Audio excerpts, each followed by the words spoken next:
Balai Pelatihan Sumber Daya Manusia Pencarian dan Pertolongan, yang selanjutnya disebut Balai Pelatihan SDM PP, adalah unit pelaksana teknis di bidang pelatihan sumber daya manusia, pencarian dan pertolongan yang berada di bawah dan bertanggung jawab kepada Kepala Pusat Pelatihan Sumber Daya Manusia Pencarian dan Pertolongan.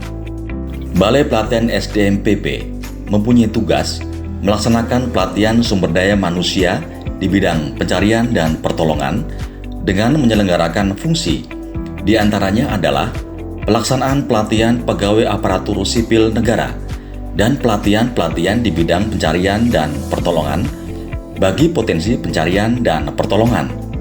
Balai Pelatihan SDM PP beralamat di Jalan Raya Cariu Jonggol, KM 78 Desa Tegal Panjang, Kecamatan Cariu, Kabupaten Bogor, berdiri sejak bulan Februari tahun 2013.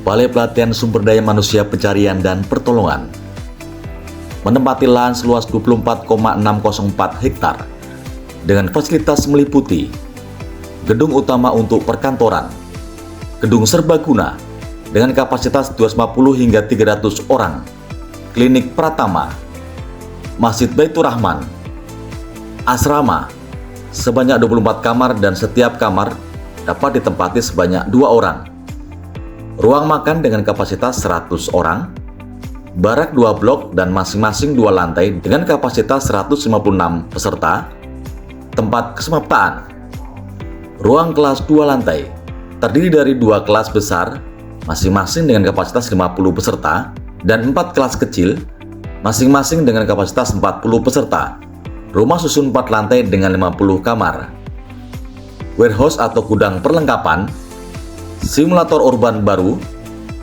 simulator confined space, simulator high angle rescue teknik, local user terminal atau stasiun bumi kecil yang berfungsi untuk menangkap sinyal mara bahaya yang dipancarkan dari pesawat, kapal, dan orang yang mengalami kedaruratan, kandang anjing SAR, simulator gedung urban lama, dan lapangan sepak bola. Balai Pelatihan SDM PP telah dipimpin oleh beberapa kepala balai. Di antaranya adalah Nur Isrodin MSPD, Moh Barukna Haulah SS, Iwan Rosyadi SS, Hendra Sudirman SE MSI, Gede Darmada SE MAP.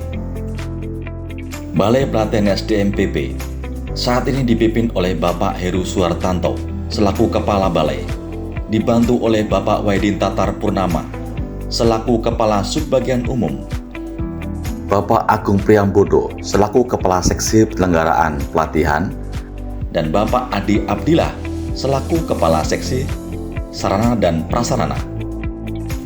Dalam rangka memberikan dan meningkatkan kompetensi sumber daya manusia pencarian dan pertolongan, dan berdasarkan Peraturan Badan Nasional Pencarian dan Pertolongan Nomor 1 Tahun 2020 tentang Pedoman Penyelenggaraan Pendidikan dan Pelatihan Teknis Substantif di bidang pencarian dan pertolongan, Balai Pelatihan SDM PP mempunyai kewenangan melaksanakan pelatihan teknis substantif yang terdiri atas 1. Manajerial, 2.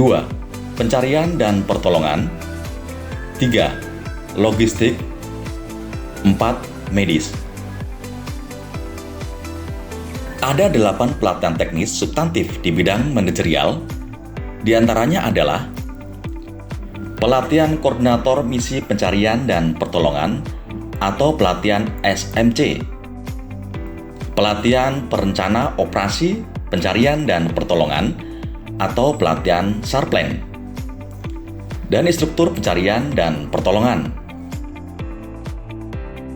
Ada 18 pelatihan teknis substantif di bidang pencarian dan pertolongan, diantaranya adalah pelatihan dasar pencarian dan pertolongan, pelatihan pencarian dan pertolongan di air atau water rescue, pelatihan pencarian dan pertolongan di bawah air atau underwater rescue, pelatihan pencarian dan pertolongan di bangunan runtuh atau collapse structure search and rescue, pelatihan pencarian dan pertolongan di ruang terbatas atau confined space rescue, pelatihan pertolongan kecelakaan kendaraan bermotor atau Vehicle Accident Rescue, pelatihan pencarian dan pertolongan di gunung dan hutan atau Jungle Rescue, pelatihan pertolongan di ketinggian atau High Angle Rescue Teknik. Ada 12 pelatihan teknik substantif di bidang logistik. Di antaranya adalah pelatihan operator radio komunikasi, pelatihan teknis radio, pelatihan operator sarana dan prasarana pencarian dan pertolongan. Ada 2 pelatihan teknis substantif bidang medis, terdiri dari Medical First Responder tingkat dasar dan Medical First Responder tingkat lanjutan. Selain fasilitas yang ada dalam pelaksanaan pelatihan, didukung oleh sarana dan peralatan pendukung yang meliputi kendaraan angkut personil, kendaraan angkut peralatan, dan peralatan.